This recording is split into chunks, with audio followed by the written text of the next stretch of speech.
শেষ 10 দিন রাত জাগা, এতেকাফ করা, লাইলাতুল কদরকে অনুসন্ধান করা।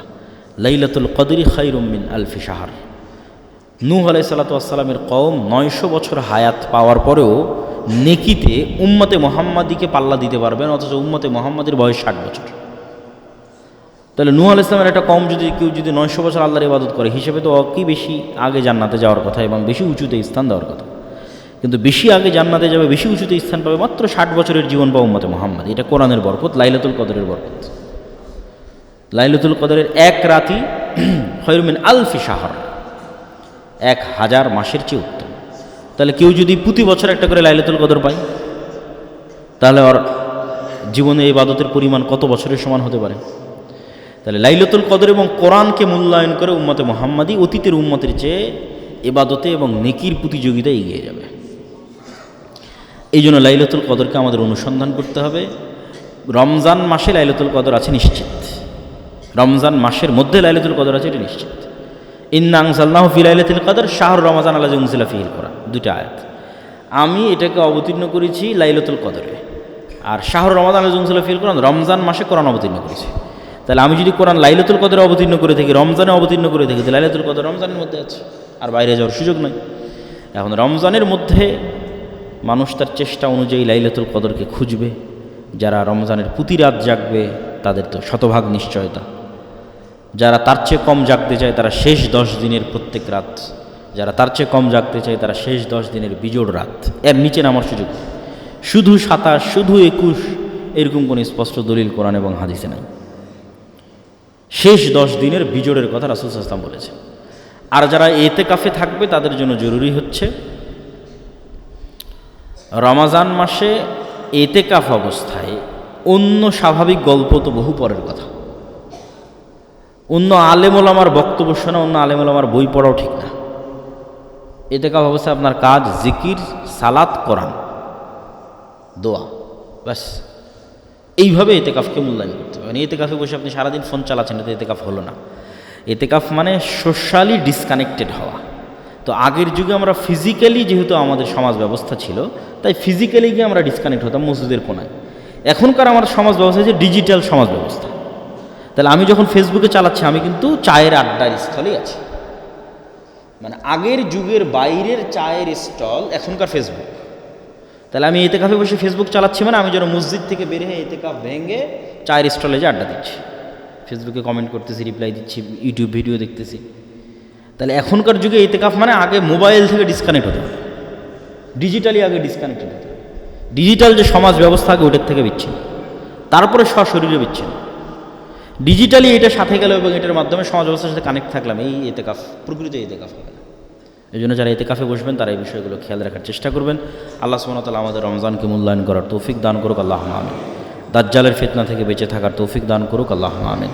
সুম্মা হুদনাতুন তাকুনু বাইনাকুম ওয়া বাইনা বানিল আসফার, তারপর তোমাদের সাথে হলুদ চামড়ার মানুষদের, রোমানদের, ইউরোপিয়ানদের, সাদা চামড়ার মানুষদের, হলদেটে সাদা চামড়ার মানুষদের এক বড় চুক্তি সম্পাদিত হবে, যেই চুক্তি তারাই লঙ্ঘন করবে এবং তারা তোমাদের বিরুদ্ধে যুদ্ধ করতে আসবে 80টি পতাকার অধীনে, যার এক এক পতাকার অধীনে থাকবে 12,000 করে সৈন্যবাহিনী।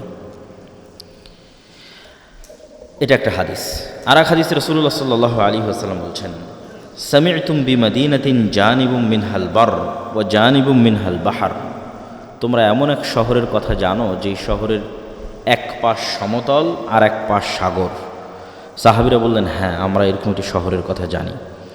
আল্লাহ নবী বললেন, লা তাকুমুস সাআহ হাত্তা ইয়াগযুহা ৭০ আলফাম মিন বানি ইসহাক, ততদিন পর্যন্ত কিয়ামত হবে না যতদিন না ইসহাক আলাইহিস সালাতু ওয়াস সালামের বংশের ৭০,০০০ মানুষ এই শহরে যুদ্ধ না করছে। ফাইযা জাউহা নাযালু ফালাম ইউকাতিলু বিসিলাহিন ওয়ালাম ইয়ারমু বিসাহমিন, এই ৭০,০০০ মানুষ যে শহর বিজয়ের জন্য যুদ্ধ করবে, এই যুদ্ধ তারা কোনো অস্ত্র দিয়ে করবে না। রাসূল সাল্লাল্লাহু আলাইহি ওয়াসাল্লাম বলছেন, লাম ইউকাতিলু বিসিলাহিন, কোনো অস্ত্র দিয়ে যুদ্ধ করবে না, ওয়ালাম ইয়ারমু বিসাহমিন, কোনো তীরও নিক্ষেপ করবে না। ক্বালু লা ইলাহা ইল্লাল্লাহ আল্লাহু আকবার, তারা যুদ্ধ করবে শুধু মুখের আওয়াজ দিয়ে, যে মুখের আওয়াজ হবে লা ইলাহা ইল্লাল্লাহ, যে মুখের আওয়াজ হবে আল্লাহু আকবার। ফায়াসকুতু আহাদু জানিবাইহা, এইভাবে শহরের দেওয়াল ভেঙে পড়ে যাবে। আবার যখন তারা বলবে দ্বিতীয়বার লা ইলাহা ইল্লাল্লাহ আল্লাহু আকবার, তখন শহরের আরেক দেওয়াল ভেঙে পড়ে যাবে। তারপরে তারা আবার বলবে লা ইলাহা ইল্লাল্লাহ আল্লাহু আকবার, তখন শহরের তৃতীয় দেওয়াল ভেঙে পড়ে যাবে। ফায়ুফাররাজু লাহুম ফায়াদখুলুহা ফায়াগনামু ফাবাইনাহুমা হুম ইয়াকতাসিমুনাল মাগানিম, তিনটা দেওয়াল ভেঙে যাওয়ার পর তারা ওই শহরে প্রবেশ করতে সক্ষম হবে, এবং শহরে বিজয়ী হিসেবে প্রবেশ করার পর যখন তারা গনিমতের মাল বন্টন করবে, তখন অদৃশ্য থেকে একটা আওয়াজ আসবে, ইন্নাদ দাজ্জাল ক্বাদ খারাজ, দাজ্জাল তোমাদের বাড়ি ঘরে প্রবেশ করে গেছে। ফায়াতরুকুনা কুল্লা শাইইন ওয়া ইয়ারজিউন, তখন তারা তাড়াহুড়া করে এই গনিমতের মাল ফেলে দিয়ে তাদের বাড়ি ঘরের দিকে ফেরত যেতে থাকবে দাজ্জালের খোঁজে। এটা একটা হাদিস। রাসূল সাল্লাল্লাহু আলাইহি ওয়াসাল্লাম আরেক হাদিসে বলছেন, আবু হুরায়রা রাদিয়াল্লাহু তাআলা আনহু থেকে বর্ণিত, তিনি বলেন রাসূল সাল্লাল্লাহু আলাইহি ওয়াসাল্লাম বলেছেন, লা তাকুমু সাআ হাত্তা ইয়ানজিলা আর-রূমু বিল আ'মাক আও বিদাবিক ফায়াখরুজু ইলাইহিম জাইশুম মিনাল মাদিনা মিন খিয়ারি আহলিল আরজ, ততদিন পর্যন্ত কিয়ামত হবে না যতদিন না রোমানরা আমাক এবং দাবেক নামক জায়গায় একত্রিত না হচ্ছে তোমাদের বিরুদ্ধে। এ আমাক এবং দাবেক হচ্ছে বর্তমান সিরিয়া এবং তুরস্কের সীমান্তবর্তী অঞ্চল। বর্তমানের সিরিয়ার যে সীমানা, যেই সীমানাটা তুরস্কের সাথে লাগে, এই সীমান্তবর্তী অঞ্চলের এখনও এই নামে জায়গা আছে আমাক এবং দাবেক। সেই দিন মদিনা থেকে বের হবে একটা সেনাবাহিনী যারা তৎকালীন বিশ্বের সর্বশ্রেষ্ঠ মানুষ। রাসূল সাল্লাল্লাহু আলাইহি ওয়াসাল্লাম বলছেন, ফাইজা তাসাফু ক্বালাতির রূম খাল্লু বাইনানা ওয়া বাইনাল্লাযী সাবাউ মিন্না নুকাতিলুহুম, তখন মদিনা থেকে আসা এই সর্বশ্রেষ্ঠ অশ্বারোহী বাহিনীকে রোমানরা বলবে, তোমরা আমাদের জন্য রাস্তা ছেড়ে দাও, আমরা এই সিরিয়ান শামের এদের সাথে যুদ্ধ করতে চাই, তোমরা কেন মধ্যে বাধা হচ্ছ? ফায়াকুলুল মুসলিমুনা লা ওয়াল্লাহি লা নুখাল্লি বাইনাকুম ওয়া বাইনা ইখওয়ানিনা, তখন মদিনার মানুষরা বলবে, আমরা আমাদের সিরিয়ার ভাইদেরকে একা ছেড়ে দিতে পারি না। ফায়ুকাতিলুনাহুম ফায়ানহাজিমু সুলুসুন লা ইয়াতুবুল্লাহু আলাইহিম, ভয়ঙ্কর যুদ্ধ হবে। এই যুদ্ধে একদল মানুষ পালিয়ে যাবে যুদ্ধের মাঠ থেকে। যুদ্ধের মাঠ থেকে পালিয়ে যাওয়া অনেক বড় কবিরা গুনাহ। তো একদল মানুষ যুদ্ধের মাঠ থেকে পালিয়ে যাবে। রাসূল সাল্লাল্লাহু আলাইহি ওয়াসাল্লাম বলছেন, আল্লাহ কোনোদিন তাদের তওবা কবুল করবে না।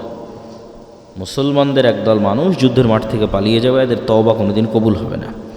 ওয়ায়ুকতালু সুলুসুহুম, আর মুসলমানদের 3 ভাগের 1 ভাগ শহীদ হয়ে যাবে। রাসূল সাল্লাল্লাহু আলাইহি ওয়াসাল্লাম বলছেন, এরা পৃথিবীর সর্বশ্রেষ্ঠ শহীদ। আফজালুশ শুহাদা ইনদাল্লাহ, আল্লাহর নিকটে শ্রেষ্ঠতম শহীদ হবে এরা। ওয়াইফতাতিহুস সুলুস, আর 1/3 তো পালিয়ে গেছে, 1/3 মারা গেছে, আর মুসলমানদের 1/3 আল্লাহ বিজয় দান করবেন রোমানদের উপরে। লা ইফতানুনা আবাদা, এই 1/3 এরা কোনোদিন আর কোনো ফিতনায় পতিত হবে না। ফায়াফতাহতিহুনা কুস্তুনতুনিয়া, এই 1/3 কুস্তুনতুনিয়া বিজয় করবে। আগের হাদিসে যেটা আমরা দেখলাম, এমন একটা শহর যার এক পাশ সমতল আর এক পাশ সমুদ্র, সেটাও কুস্তুনতুনিয়া, এটাও কুস্তুনতুনিয়া। কুস্তুনতুনিয়াকে ইংরেজিতে বলা হয় কনস্টান্টিনোপল, আর আমরা এখন চিনি ইস্তাম্বুল নামে। তুরস্কের মোটামুটি অফিসিয়াল রাজধানী নয়, কিন্তু দীর্ঘদিনের রাজধানী ছিল, ঐতিহ্যবাহী শহর ইস্তাম্বুল। তুরস্কের ইস্তাম্বুল, যাকে আরবিতে বলা হয় কুস্তুনতুনিয়া, ইংরেজিতে বলা হয় কনস্টান্টিনোপল। এই শহর তারা বিজয় করবে। তাহলে এই শহর কিয়ামতের পূর্ব মুহূর্তে বিজয় হচ্ছে, মানে এই শহর মুসলমানদের হাতে থাকবে না। তথা আজকের তুরস্ক যে মুসলমানদের হাতে আছে, এটা একদিন থাকবে না মুসলমানদের হাতে। এটা ইহুদি খ্রিস্টান অন্যদের দখলে চলে যাবে। নাহলে কিয়ামতের পূর্ব মুহূর্তে কিভাবে ইস্তাম্বুল বিজয় হবে? কেন এর পরপরে আবার দাজ্জাল বের হচ্ছে, তথা এটা কিয়ামতের পূর্ব মুহূর্তের ঘটনা। তাহলে তারা কুস্তুনতুনিয়া বিজয় করবে। ফাবাইনামা হুম ইয়াকতাসিমুনাল গানাইম, যখন তারা গনিমতের মাল বন্টন নিয়ে ব্যস্ত থাকবে এবং তাদের তরবারিগুলো জাইতুন গাছে ঝুলানো থাকবে, ইজা সাহা ফীহিমুশ শাইতান, তখন শয়তান অদৃশ্য থেকে চিৎকার করে বলবে যে দাজ্জাল তোমাদের বাড়িতে ঢুকে গেছে। ফায়াখরুজুনা ওয়া যালিকা বাতিল, তখন তাড়াহুড়া করে এরা গনিমত ফেলে দিয়ে তরবারি নিয়ে তাদের বাড়িঘরের দিকে যেতে থাকবে, মানে দামেস্ক শহরের দিকে আসতে থাকবে। এটা আরও অন্য বর্ণনায় আরও স্পষ্ট হয় যে দামেস্ক শহরের দিকে ফেরত আসতে থাকবে। তো এই প্রথম সংবাদটা হবে মিথ্যা। দাজ্জাল যে তাদের বাড়িঘরে ঢুকে গেছে, এই প্রথম সংবাদ মিথ্যা হবে। ফাইদা জা উশাম খারাজা ফাবাইনামাহুম ইউইদ্দুন আলিল কিতাল, কিন্তু যখন তারা দামেস্কে ফেরত আসবে তারপরে সত্যি সত্যি দাজ্জাল বের হয়ে যাবে। তখন ইউইদ্দুন আলিল কিতাল, তখন তারা যুদ্ধের প্রস্তুতি নিবে দাজ্জালের সাথে। ইউসাফুনা সুফুফা ইদা উকিমাতিস সালাত, এমতো অবস্থায় দামেস্কের মসজিদে সালাতের একামত হবে এবং মুজাহিদরা সালাতের জন্য দাঁড়াবে সারিবদ্ধভাবে। কিছু বর্ণনা এসেছে এটা ফজরের সালাত। ঠিক এই সময়ে ইয়ানজিলু ঈসা ইবনে মারিয়াম, ঈসা ইবনে মারিয়াম কিছু বর্ণনা এসেছে 2 ফেরেশতার কাঁধের উপর ভর দিয়ে নামবেন। ফাআম্মাহুম ফাইদা রাআহু আদুউল্লাহ যাবা কামা ইয়াযুবুল মিলহু ফিল মা ফালাউ তারাকাহু লান যাবা হাত্তা ইয়াহলিক।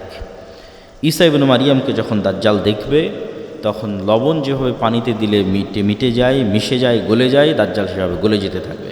ওয়ালাকিন ইয়াকতুলুহুল্লাহু বিয়াদিহি, কিন্তু তারপরেও ঈসা আলাইহিস সালাম নিজে হাতেই দাজ্জালকে হত্যা করবেন। ফায়ুরিহিম দামাহু ফি হারবাতিহি, এবং যেই অস্ত্র দিয়ে তিনি দাজ্জালকে হত্যা করবেন ওটা জনগণকে দেখাবেন যে দেখো দাজ্জালকে হত্যা করেছে। কাছাকাছি অনুরূপী বর্ণনা যে রোমানদের সাথে মুসলমানদের একটা বিরাট চুক্তি হবে, আর এই চুক্তির লঙ্ঘনটা হবে এইভাবে যে রোমানদের সাথে মুসলমানদের চুক্তি হওয়ার পর এরা তৃতীয় আর একটা পক্ষের বিরুদ্ধে একসাথে একত্রিত হয়ে যুদ্ধ করবে, তথা খ্রিস্টানেরা আর মুসলমানেরা একত্রিত হয়ে তৃতীয় এক পক্ষের বিরুদ্ধে যুদ্ধ করবে। সেই তৃতীয় পক্ষ কে কারা তা হাদিসে উল্লেখ নাই। এই যুদ্ধে মুসলমান এবং খ্রিস্টানদের বিজয় হবে। বিজয় হওয়ার পর একজন খ্রিস্টান সৈন্য বলবে যে ক্রুশের কারণে বিজয় হয়েছে, যে ক্রুশ চিহ্ন তারা গলায় ঝোলায়, এটার কারণে আমরা বিজয়ী হয়েছি। এইটা দেখে এক মুজাহিদ মুমিন ওই ক্রুশটাকে ভেঙে দিবে, বলে না আমরা আল্লাহর সহযোগিতায় বা আল্লাহর সাহায্যে বিজয়ী হয়েছি। এই ক্রস ভাঙ্গাকে কেন্দ্র করে একদল আর এক দলের মুখোমুখি হয়ে যাবে পুনরায়। এবং এই যে মুখোমুখি হবে, এই মুখোমুখির কথাই বলা হচ্ছে যে 80টা পতাকার অধীনে তারা একত্রিত হবে, যার এক এক পতাকার অধীনে 12,000 করে সৈন্যবাহিনী থাকবে, এবং মুসলমানদের 3 ভাগের 1 ভাগ পালিয়ে যাবে, 1 ভাগ শহীদ হবে, 1 ভাগ বিজয় হবে। এবং বিজয় হওয়ার পর কনস্টান্টিনোপল, ইস্তাম্বুল, তুরস্ক বিজয় হবে। এই যুদ্ধের আর অন্য বর্ণনায় রাসূল সাল্লাল্লাহু আলাইহি ওয়াসাল্লাম বলছেন যে এই যুদ্ধ এত ভয়াবহ হবে যে 100 জন মানুষের 99 জনই মারা যাবে, একজন বেঁচে থাকবে। একটা পাখি যদি আকাশে 1 মাস উড়ে, তাহলে 1 মাস উড়লেও লাশের সারি শেষ করতে পারবে না। লাশের দুর্গন্ধে সে মৃত অবস্থায় পড়ে যাবে।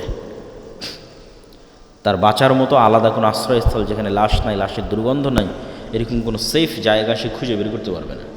উঠতে উঠতে উঠতে উঠতে ক্লান্ত হয়ে মরে পড়ে যাবে। এত বেশি পরিমাণে মানুষ এই যুদ্ধে মারা যাবে যে মানুষ আর গনিমতের মালেও সন্তুষ্ট হবে না, মানুষের ওয়ারিস বন্টন করার কেউ থাকবে না। এগুলো সব রাসূল সাল্লাল্লাহু আলাইহি ওয়াসাল্লাম বিভিন্ন হাদিসে বলেছেন। ওই সেম ঘটনার ধারাবাহিকতায় বিভিন্ন হাদিস।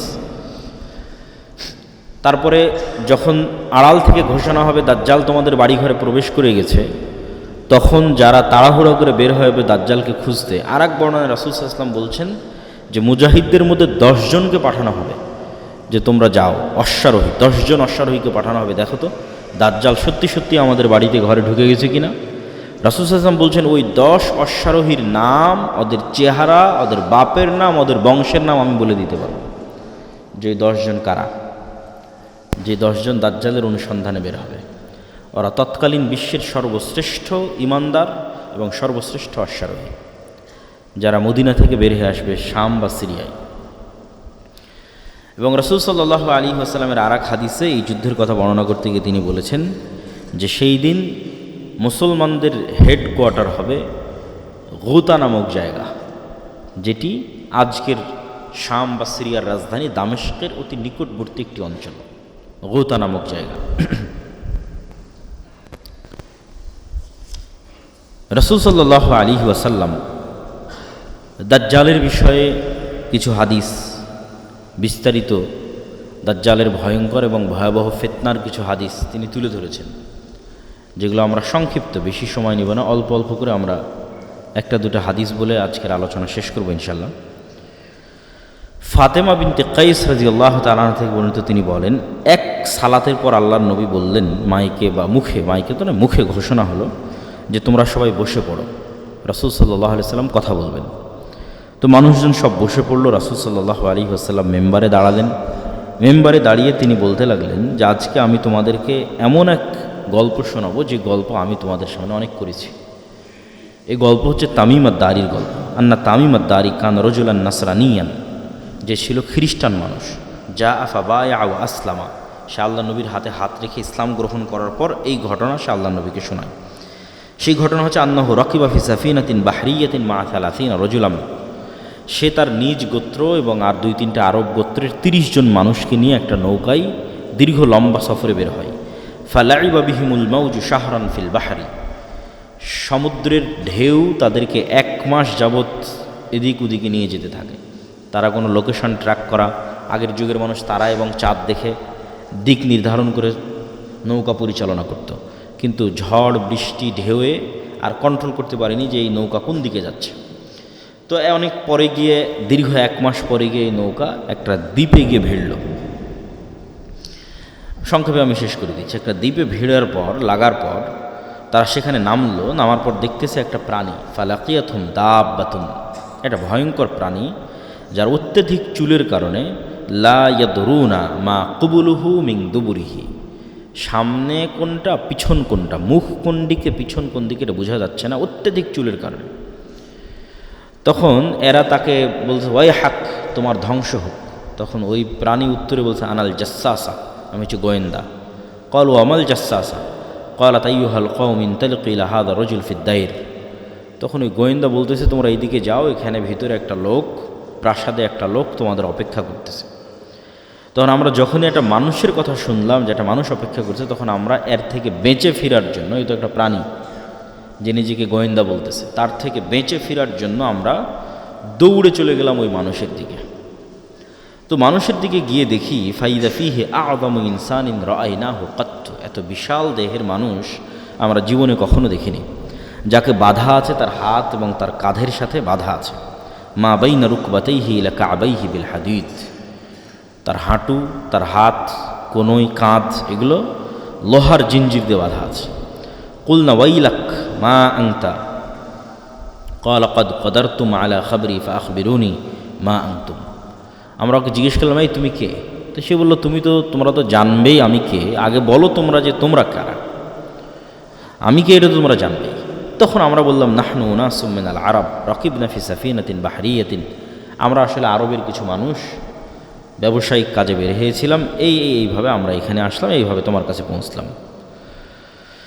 তখন এই ব্যক্তি এই সমস্ত মানুষদেরকে জিজ্ঞেস করছে আখবিরুনি আন নাখলি বাইসান, 3টা প্রশ্ন করেছে। বাইসান খেজুর বাগানের কথা বলো, তাবারিয়া নামক সমুদ্রের কথা বলো, আর আইনে জোগার নামক ঝর্ণার কথা বলো। 3টা প্রশ্ন। তখন এই মানুষজন তাদেরকে বলছে তুমি এই 3টার কি জানতে চাও? তুমি যে বাইসান খেজুর বাগানের কথা জানতে চাও, এটার কি জানতে চাও? বলে আসআলুকুম আন নাখলিহা হাল ইউসমির আমলা, আমি জানতে চাই বাইসান খেজুর বাগানে এখনও খেজুর হয় না? বলে এখনও হয়। তো অচিরেই একদিন এই বাগানে খেজুর হবে না। আমি জানতে চাই তাবারিয়া নামক এই সমুদ্রে, এই সাগরে, এই দ্বীপে, এই খালে পানি আছে না নাই? তো বলে আছে। তো বলে অচিরেই এখানে একদিন পানি থাকবে না। আইনে জোগার নামক ঝর্ণায় পানি আছে না নাই? তো বলে আছে। তো বলে অচিরেই এখানে একদিন পানি থাকবে না।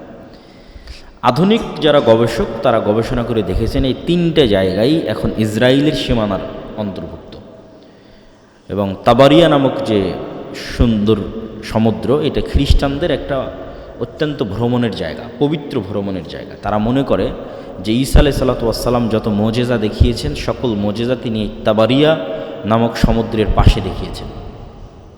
জীবিতকে মৃত করা, কুষ্ঠ রোগীকে ভালো করা, এই জন্য তারা এই তাবারিয়া সাগরকে তারা অনেক পবিত্র মনে করে, এবং লক্ষ লক্ষ খ্রিস্টান ইসরায়েলে ঘুরতে যায় এই তাবারিয়া নামক সাগর দেখতে। তো দাজ্জাল এই 3টে জায়গার কথা জিজ্ঞেস করল। তারপরে 4 নম্বরে জিজ্ঞেস করলো আখবিরুনি আন নাবিয়্যিল উম্মিয়িন, অশিক্ষিত মূর্খ নবীর কথা বলো। আনপড়, যিনি লেখা জানেন না, পড়া জানেন না, এরকম কোনো নবী এসেছে কিনা আরবে? আমাদের নবী মুহাম্মদ সাল্লাল্লাহু আলাইহি ওয়াসাল্লাম লিখতেও জানতেন না, পড়তেও জানতেন না। ক্বালু ক্বাদ খারাজা মিন মাক্কা ওয়া নাযালা ইয়াসরিব, হ্যাঁ তিনি এসেছে মক্কা থেকে বের হয়ে মদিনায় হিজরত করেছেন। কি অবস্থা? বলে তার সাথে আরবদের যুদ্ধ চলতেছে ইত্যাদি। তখন সে নিজে বলতেছে ইন্না যাকা খায়রুন লাহুম ইউতিউহ, মানুষের কল্যাণ হবে এই নিরক্ষর আনপড় যিনি লেখা এবং স্বাক্ষর এবং পড়া জানেন না এই নবীকে মেনে নেওয়া এটা মানুষের উচিত হবে। আর আমি তোমাদেরকে সংবাদ দিচ্ছি যে আমি হচ্ছে মাসীহুদ দাজ্জাল। আমাকে আল্লাহ সুবহানাহু ওয়া তাআলা একদিন বের হওয়ার অনুমতি দিবেন, সেই দিন আমি বের হব এবং 40 দিনে সমগ্র পৃথিবী সফর করব, গায়রা মক্কা ওয়া তাইবাহ, মক্কা এবং মদিনা ছাড়া। ফাহুমা মুহাররামাতানি আলাইয়া কিলতাহুমা, কেন মক্কা এবং মদিনা আমার উপর হারাম থাকবে। আমি যতবার মক্কা এবং মদিনায় প্রবেশ করার চেষ্টা করব ততবারই ফেরেশতা তাদের উন্মুক্ত তরবারি দিয়ে আমাকে বাধা দিবে। তখন রাসূল সাল্লাল্লাহু আলাইহি ওয়াসাল্লাম তার যে খুতবার লাঠি ছিল এই লাঠি দিয়ে এইভাবে বাড়ি দিয়ে বললেন হাযিহি তাইবা, হাযিহি তাইবা, হাযিহি তাইবা, এটাই হচ্ছে সেই তাইবা, এটাই হচ্ছে সেই তাইবা, সেই মদিনা যেখানে দাজ্জাল প্রবেশ করতে পারবে না। এবং আমি এই দাজ্জালের ঘটনা তোমাদেরকে এর আগেও বলেছি। এবং রাসূল সাল্লাল্লাহু আলাইহি সাল্লাম হাত দিয়ে ইশারা করলেন পূর্ব দিকে, যে দাজ্জাল পূর্ব দিক থেকে বের হবে। মদিনা থেকে সরাসরি পূর্ব দিকে যদি রেখা টানা হয় তাহলে যেই উপসাগরকে কেন্দ্র করে এখন যুদ্ধ চলতেছে সেই উপসাগর পড়ে আর কি, মানে সৌদি আরবের সীমানা যদি আমরা বাদ দিয়ে দিই, যে সৌদি আরবের সীমানার পরে আমরা পূর্ব দিকে মদিনা থেকে একটা রেখা টানতেছি, কোথায় গিয়ে থাকে, তাহলে সৌদি সীমানা শেষ হলে প্রথমে সাগর পড়বে, পারস্য উপসাগর, তারপরে ইরান পড়বে, তারপরে এইভাবে সামনের দিকে যেতে থাকবে পূর্ব দিক। তো রাসূল সাল্লাল্লাহু আলাইহি ওয়াসাল্লাম বললেন পূর্ব দিক থেকে দাজ্জাল বের হবে। দাজ্জাল সম্পর্কে রাসূল সাল্লাল্লাহু আলাইহি ওয়াসাল্লামের আরও দুই একটি সংক্ষিপ্ত বর্ণনা এই তথ্যের সাথে সম্পৃক্ত, কানেক্টেড। দাজ্জাল যে 40 দিন পৃথিবীতে ঘুরবে, এই 40 দিনের প্রথম দিন হবে 1 বছরের সমান, এই 40 দিনের দ্বিতীয় দিন হবে 1 মাসের সমান, এই 40 দিনের তৃতীয় দিন হবে 1 সপ্তাহের সমান, এবং এই 40 দিনের বাকি 37 দিন হবে স্বাভাবিক দিনের সমান। রাসূল সাল্লাল্লাহু আলাইহি ওয়াসাল্লামকে জিজ্ঞেস করা আল্লাহ নবী, সে এত দ্রুত কীভাবে 40 দিনে সমগ্র পৃথিবী সফর করবে, তার গতি কেমন হবে? তো আল্লাহ নবী বললেন কাল গাইসি ইস্তাদবারাতহুর রিহ, আকাশে যে তোমরা মেঘ দেখো, এই মেঘ যখন চলে, এই মেঘ চলার যে গতি সেই গতি হবে। তো আল্লাহ নবী মেঘের সাথেই কেন সাদৃশ্য দিলেন আর মেঘের চলার গতির সাথেই কেন সাদৃশ্য দিলেন, এটা স্পষ্ট বোধগম্য নয়। সরাসরি দাজ্জালের নিজের গতি এরকম হবে আকাশে ওড়ার মতো, না দাজ্জাল আকাশে ওড়ার কোনো যন্ত্র ব্যবহার করবে, আল্লাহু আলাম, আল্লাহ সুবহানাহু ওয়া তাআলা ভালো জানেন। রাসূল সাল্লাল্লাহু আলাইহি ওয়াসাল্লাম বললেন দাজ্জাল যখন কোনো এলাকায় যাবে তখন তাদেরকে ডাক দিবে তার উপর ঈমান আনার জন্য, এই নরসিংদীর মানুষ, এই বাংলাদেশের মানুষ, ওই যে এরিয়াতে যাবে তোমরা আমার প্রতি ঈমান আনয়ন করো। তো যেই এলাকার মানুষ ঈমান আনয়ন করবে ওই এলাকার আকাশকে দাজ্জাল আদেশ দিবে ফাতুমতিরুস সামা, আকাশকে আদেশ দেবে আকাশ বৃষ্টি বর্ষণ করে এলাকায়, তখন আকাশ সেই এলাকায় বৃষ্টি বর্ষণ করবে। জমিনকে আদেশ দিবে দাজ্জাল যে ফসল উৎপাদন করো, ফাতুমবিত, তখন সেখানে ফসল উৎপাদন হবে। আর ওই অঞ্চলের মানুষ টাকা পয়সা ধন দৌলত খাবার দাবারে পরিপূর্ণ হয়ে যাবে তাদের। এবার দাজ্জাল কোনো এক এলাকায় গিয়ে যখন বলবে যে এই ঈমান আনয়ন করো, আর ওই এলাকার মানুষ যখন বলবে যে না আমরা ঈমান আনয়ন করবো না, তখন দাজ্জাল ওই আকাশকে বলবে বৃষ্টি বন্ধ করে দাও, জমিনকে বলবে উৎপাদন বন্ধ করে দাও। ওই এলাকা থেকে দাজ্জাল যখন চলে যাবে তখন সেটা দুর্ভিক্ষে পরিণত হয়ে যাবে। আর এক হাদিসে রাসূল সাল্লাল্লাহু আলাইহি ওয়াসাল্লাম আমরা যে শাম সিরিয়ার যে মুজাহিদদের কথা বলতে যখন ঈসা আলাইহিস সালাম আসবে, ওখানেও বলা আছে যে শাম বা সিরিয়ার মানুষ দাজ্জালের আনুগত্য না করার কারণে সেখানে দুর্ভিক্ষ দেখা দিবে এবং মানুষ তার ধনুককে আগুনে পুড়িয়ে সেটার রশি খাওয়া শুরু করবে, এই পরিমাণ দুর্ভিক্ষ দেখা দিবে। তখন তারা ঈসা আলাইহিস সালামের অপেক্ষা করবে এবং ঈসা আলাইহিস সালাম আসার পর দাজ্জালের এই ভয়ঙ্কর ফিতনা থেকে তারা মুক্তি পাবে। নাহলে দাজ্জালের এই ভয়ঙ্কর ফিতনা এমনভাবে মানুষকে গ্রাস করবে, প্রত্যেক যে মানুষের ন্যূনতম দুনিয়াবি লোভ আছে, ন্যূনতম, সেই ফিতনায় পা দিয়ে দেবে। আর যে মানুষের চুল পরিমাণ দুনিয়ার লোভ নাই, যে মৃত্যুর জন্য প্রস্তুত, যে আমার জন্ম হয়েছে বাস মরার জন্য, ঈমান অবস্থায় মৃত্যুকে সকল কিছুর উপর প্রাধান্য দিবে, এই ধরনের মানুষেরা দাজ্জালের ফিতনা থেকে বেঁচে যেতে পারে। এটা পৃথিবীর সবচেয়ে ভয়ঙ্কর ফিতনা, যে ফিতনা সম্পর্কে অতীতের সকল নবী রাসূল সতর্ক করেছেন। রাসূলুল্লাহ সাল্লাল্লাহু আলাইহি ওয়াসাল্লাম দাজ্জালের কথা বলতে গিয়ে আরও বলেছেন যে দাজ্জাল মদিনার একজন মানুষকে হত্যা করে জীবিত করবে। দাজ্জাল যখন মদিনায় যাবে, মদিনার মধ্যে তো প্রবেশ করতে পারবে না, মদিনার পাশে যখন যাবে তখন মদিনা বিশাল ঝাঁকুনি হবে, ভূমিকম্প হবে, এবং এই ভূমিকম্পে মদিনার যারা ফাসেক ফাজের মোনাফিক আছে তারা মদিনা থেকে বের হয়ে এসে দাজ্জালের পূজা করবে। আর একমাত্র পাক্কা মুমিনেরা মদিনায় থেকে যাবে, যাদের ইমান খুব মজবুত টপ লেভেলের। তো ওই রকম একজন ইমানদার ব্যক্তি বের হয়ে আসবে যাকে দাজ্জাল হত্যা করবে, যে দাজ্জালকে অস্বীকার করবে এবং হত্যা করার পর আবার জীবিত করবে। জীবিত করার পর ওকে বলবে যে এই তোমাকে হত্যা করেছিলাম, তোকে জীবিত করলাম, এখনও তুমি আমাকে আমার প্রতি ইমান আনতেছে না। আমাকে রব্বুল আলামিন এই মুজাহিদ বলবে যে আমার আগের চেয়ে ইয়াকিন বেশি হয়ে গেছে যে তুমি সেই দাজ্জাল, আগের চেয়ে আমার ইমান আরও মজবুত হয়ে গেছে। তখন দাজ্জাল আরও ক্ষিপ্ত হবে এবং তাকে আবারও হত্যা করতে চাইবে, কিন্তু তাকে হত্যা করতে পারবে না। যাই হোক, এইভাবে দাজ্জালের যে সংক্ষিপ্ত ঘটনা, এই ঘটনা শেষ হওয়ার পর কী হবে? দাজ্জালকে ঈসা আলাইহিস সালাতু ওয়াস সালাম হত্যা করবেন। ঈসা আলাইহিস সালাম যখন দামেস্কের মসজিদে নামবেন, নামার পরে তিনি দাজ্জালকে খুঁজতে থাকবেন। ইমাম মাহদি এবং তার সৈন্যবাহিনী এবং মুজাহিদদেরকে নিয়ে খুঁজতে খুঁজতে তিনি জেরুজালেমের লুদ নামক দরজায় দাজ্জালকে পাবেন এবং দাজ্জাল তাকে দেখে গলতে থাকবে, কিন্তু গলা শেষ হওয়ার পূর্বেই ঈসা আলাইহিস সালাতু ওয়াস সালাম দাজ্জালকে হত্যা করবেন এবং সেই রক্ত মানুষকে দেখাবে। দাজ্জালকে হত্যা যখন করা হয়ে গেছে, তখন আল্লাহ সুবহানাহু ওয়া তাআলা ঈসা আলাইহিস সালামকে বলবে যে ঈসা ইবনে মারিয়াম, আমার একদল সৃষ্টিজীব আছে যাদের সাথে কেউ যুদ্ধ করে পারবে না, অতএব মুমিনদের নিয়ে মুজাহিদদের নিয়ে তুর পাহাড়ে আশ্রয় নাও। তো মুমিন মুজাহিদদের নিয়ে ঈসা আলাইহিস সালাতু ওয়াস সালাম তুর পাহাড়ে আশ্রয় নেবে। আর আল্লাহর সেই সৃষ্টিজীব কারা? তারা হচ্ছে ইয়াজুজ আর মাজুজ। তখন ইয়াজুজ এবং মাজুজ পৃথিবীতে বের হবে এবং পৃথিবীর সকল সমুদ্র, সকল নদীনালা, খাল বিল, পুকুর, ফসল ফল ফলাদি সব খেয়ে শেষ করে দেবে, কিচ্ছু বাকি রাখবে না। এবং এই ইয়াজুজ এবং মাজুজের এই ভয়ঙ্কর যে পরীক্ষা, আসলে মুসলমানদের শক্তি যে দুনিয়াবী শক্তি নয়, এটা এই জায়গাতেও প্রমাণ হয় যে একজন নবী তিনি তুর পাহাড়ে আশ্রয় নিয়ে আছে। তাকে আল্লাহ বলছে না যে তুমি যাও ইয়াজুজ মাজুজের সাথে যুদ্ধ করো, কারণ আল্লাহ আগেই বলে দিয়েছে যে আমার একদল বান্দা আছে, ইবাদান লি, আমার বান্দা, লা ইয়াদান লি আহাদিন বিকিতালিহিম, কারো ক্ষমতা নাই যে ওদের সাথে যুদ্ধ করবে। তাহলে ঈসা আলাইহিস সালামের বাঁচার রাস্তা কি? আল্লাহর কাছে কান্নাকাটি করা। একজন নবী আল্লাহর কাছে এবার কান্নাকাটি করবে, ইমাম মাহদি সহ এবং সকল মুজাহিদ সেনাবাহিনী সহ, যে আল্লাহ ইয়াজুজ মাজুজের এই বিপদ থেকে আমাদের রক্ষা করে। খাবার নাই, পানি নাই, কয়দিন এভাবে চলে। তাহলে আল্লাহর কাছে ফিরে যাওয়া ছাড়া এবং আল্লাহর আশ্রয় ছাড়া মুমিন এবং মুসলমানদের বাঁচার কোনো রাস্তা নেই। এটা নবী ঈসা জীবিত থাকা অবস্থায়, দাজ্জালের মতো এত ফিতনা অতিক্রম করার পরে, দাজ্জালকে নিজে হাতে হত্যা করার পরে এবার ঈসা আলাইহিস সালামকে আল্লাহর কাছে কাঁদতে হচ্ছে তুর পাহাড়ে। তো যখন ঈসা আলাইহিস সালাম এবং ইমাম মাহদি এবং মুজাহিদরা আল্লাহর কাছে তুর পাহাড়ে কাঁদবে, তখন আল্লাহ সুবহানাহু ওয়া তাআলা তাদের দোয়া কবুল করে এক প্রকার বিষাক্ত পোকা, অসুস্থতা এই সমস্ত ইয়াজুজ এবং মাজুজের ঘাড়ে দিয়ে দিবেন, যেটার কারণে তারা সব মারা যাবে এবং সেটার দুর্গন্ধে টেকা যাবে না। তখন আবার ঈসা আলাইহিস সালাম এবং মুজাহিদরা আল্লাহর কাছে আবার কান্নাকাটি করে দোয়া করবে। তখন আল্লাহ সুবহানাহু ওয়া তাআলা একদল উট পাখির মতো একদল পাখিকে আল্লাহ সুবহানাহু ওয়া তাআলা পাঠাবেন, যারা উটের কুজের মতো একদল পাখিকে, যারা এই সমস্ত লাশকে উঠিয়ে নিয়ে গিয়ে, হাজার হাজার লক্ষ লক্ষ কোটি কোটি লাশকে উঠিয়ে নিয়ে গিয়ে কোথাও ফেলে দেবে। এবং আল্লাহ সুবহানাহু ওয়া তাআলা আসমানকে বলবেন বৃষ্টি বর্ষণ করো, এবং আসমান বৃষ্টি বর্ষণ করে পুরো পৃথিবীকে পবিত্র করে দেবে, সাফ করে দেবে। তারপরে আল্লাহ সুবহানাহু ওয়া তাআলা আসমান এবং জমিনকে আদেশ দিবেন যে তোমাদের মধ্যে যা রিজিক আছে, যা রহমত আছে, যা বরকত আছে, সব উন্মুক্ত করে দাও। তখনই একটা ডালিম একটা গ্রাম খাবে, তখনই একটা গরুর দুধ একটা বংশ খাবে, কেননা পৃথিবীর বরকতের যেটা সর্বোচ্চ স্তর, সেটাতে পৃথিবীকে পৌঁছে দেওয়া হবে। আর পৃথিবীতে যুদ্ধ বিগ্রহ বন্ধ হয়ে যাবে এবং এতদিন যুদ্ধ বিগ্রহের যা অস্ত্র ছিল সেগুলোই জ্বালিয়ে পুড়িয়ে শেষ করতে 7 বছর পার হয়ে যাবে এবং পৃথিবীতে ঈসা আলাইহিস সালাতু ওয়াস সালামের 7 বছরের সর্বশ্রেষ্ঠ ন্যায়পরায়ণের শাসনকাল প্রতিষ্ঠা হবে, ন্যায় এবং ইনসাফের শাসন 7 বছর।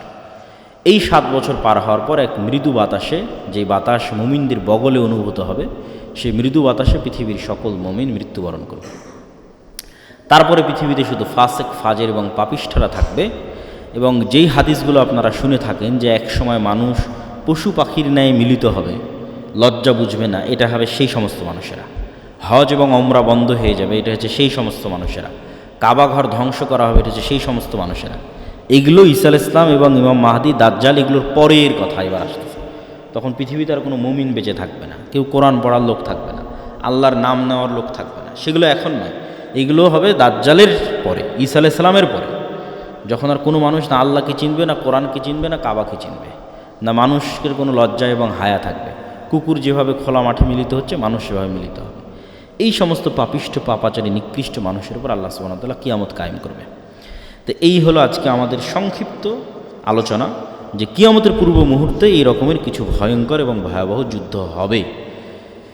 সেই যুদ্ধটা কখন, কোথায়, কিভাবে, কোন যুদ্ধ সেটা নির্দিষ্ট করে বলা কঠিন, কিন্তু এই রকমের ভয়াবহ ভয়ঙ্কর যুদ্ধ হবে, যেটা রাসূল সাল্লাল্লাহু আলাইহি ওয়াসাল্লাম বলছেন। এবং অন্তত একটা জিনিস ক্লিয়ার, যে শাম এবং সিরিয়ার মানুষেরা ঈমানের উপর থাকবে, মদিনার মানুষেরা ঈমানের উপর থাকবে।